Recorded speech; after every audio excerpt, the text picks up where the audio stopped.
Hi hello नमस्कार दोस्तों, ये देख लीजिए। ये है उत्तराखंड के कर्णप्रयाग मार्केट। कर्णप्रयाग मार्केट, ये जो देख रहे हैं ना पुल, ये बद्रीनाथ वाला रोड है। इस जगह से निकलते हैं ये बद्रीनाथ, और जो ऐसा आता है ना ये होगा हरिद्वार। देख लीजिए, कर्णप्रयाग का रोड है ये, मतलब मार्केट है इसका, कर्णप्रयाग मार्केट है ये।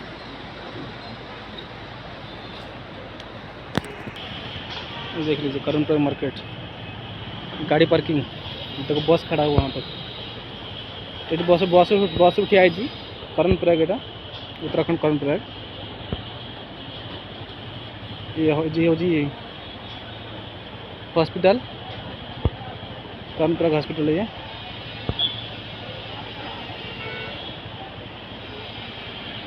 देखो ये जो देखा इटा हूँ कर्ण मंदिर।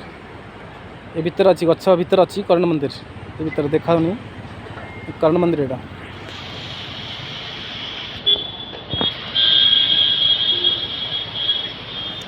ये जो ये वाला ब्रिज है पोखरी पुल, ये दिख रहा है ना, ये पोखरी पुल है। ये शिवाई जाने रास्ता है, शिवाई जाने के लिए।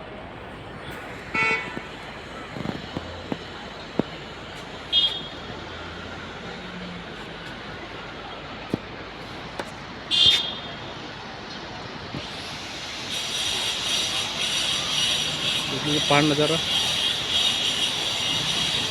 ये है जो दिख रहा है, ये है अलकनंदा, ये अलकनंदा नदी।